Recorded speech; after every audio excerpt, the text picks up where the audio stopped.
Da, you've spoken about how the offense is kind of predicated on the run game and how everything kind of starts off that. Can you just talk about the last couple of weeks where it really seems to have dug in with the run game, where you guys have been kind of imposing your will some and controlling the clock and control the momentum that way? Yeah, look, I think that's been an important part of what we've been able to do the last couple of weeks is kind of get the run game going and be able to lean on the run game a little bit. I think it's really about getting those rushing attempts, and so I think we had close to 40 rushing attempts in the game the other day, and so I think that's when you're at your best is when you're able to run the ball effectively and run it 40 times, then obviously you're keeping your defense off the field. You're limiting the amount of time the opposing offense is out there, and so I think that's a big part of having success. You mentioned the attempts. How important is it to continue to go after it, even when you might have a 2-yard run, but just to maintain the patience? Yeah, look, I think that's important because the run game is more about staying with it and staying committed to it. And look, that it's difficult to do in a game where you're down 10-0, but yet we stayed committed to it, and it ended up paying off for us in the end. Dennis, on the flip side of that, how do you think you guys did slowing down Cleveland's run game, just especially in the conditions you guys were facing out there on Saturday? Yeah, look, I thought we did a really nice job of defending their run game. There was obviously a few plays that we didn't do quite as good a job on, but I thought overall, I think that's a really good running football team. And so I thought we did a nice job. Yeah, what kind of progress are you guys seeing from Trevor Petting, just in the little bit he's been able to play? Well, I think each and every week I've seen progress. There's a few plays in this game that you look up and he's on a DB 10 yards down the field, putting them on the ground. There was one play in the game where, he comes off the line of scrimmage, the safety kind of shoots inside, he knocks him down to the ground and then goes to, block the linebacker and knocks him down to the ground. So, that was good to see. So we're seeing a lot of, significant improvement with him as he goes along. And I just love his toughness, his mentality about playing the game. And so it's been good to see. Dennis, I know we've asked about Rashid Shaheed almost every week and how he's developing, but does it surprise almost even you that in a cold weather game built on toughness, he's sort of the go-to physical receiver in that game too? Yeah, well, look, I can't say that there's a lot that shocks me with this kid anymore, just based on what we've seen up to this point. And so, we haven't been in that environment with this group of guys. And so you honestly don't know exactly how everybody's going to respond, but I felt like our team responded extremely well to those environments. And look, I think Rashid responded well himself. And speaking of guys in that environment, Tyrann Mathieu really stepped up with the open field tackling in particular. Yeah, I thought he played exceptionally well in the game, and we knew that this was going to be a game where we were going to have to stop the run. We were going to have to load the box. Tyrann was going to be down there involved in the run game a lot, and I felt like he did a really good job. Hey, DA, what does it say about a guy like Daniel Sorensen, who hadn't played a whole lot of defensive snaps, and all of a sudden you have to use him and he comes over with a big play? What are you just kind of saying from him since he's been here? Yeah, just a guy that comes to work every single day. He continues to prepare himself to be ready to play, and you have to be able to do that because you never know when your number is going to get called. His number got called in the game the other day. He went out and produced. And so that was not surprising to me to see him produce, because I know the way that he works and the way that he prepares. Yeah, what's kind of the challenge of going through like a whole entire season without ever having your envisioned starting secondary healthy at the same time?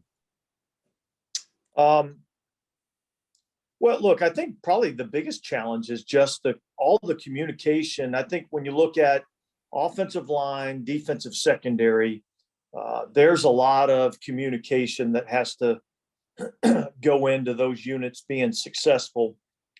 And so, just the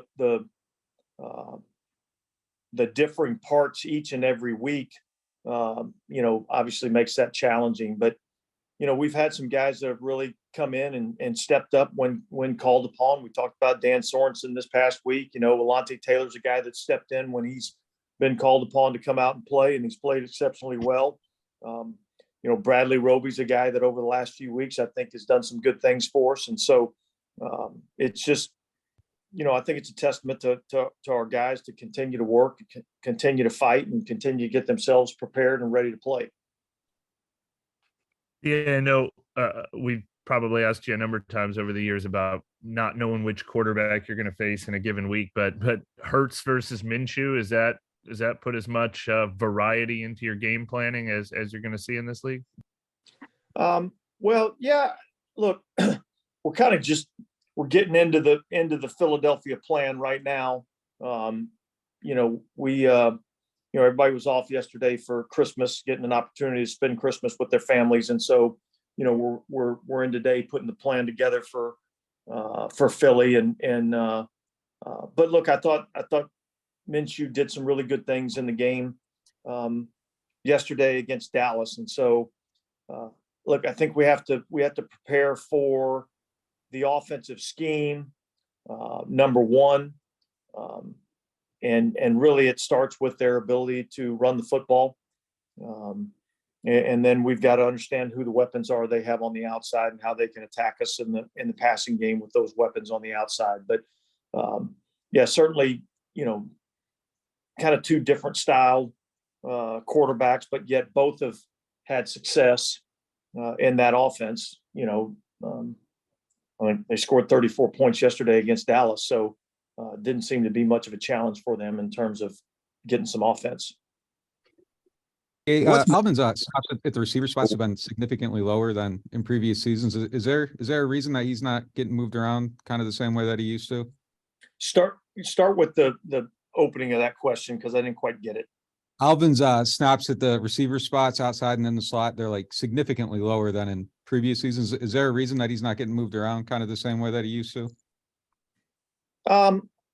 No, look, I mean, I think that's just kind of how some of the game plans have played out. Some of the plays have played out. He's been, obviously our primary runner for a majority of the season. So, but look, Manny made a significant play in the passing game yesterday. So it's still an area that we want to try to utilize him and try to put him in spots to have him be a factor in the passing game. DA, you mentioned Philly's two quarterbacks. What's made Hurts such a good fit for what they do offensively? Well, look, it's a similar scheme to what he ran in college and similar plays.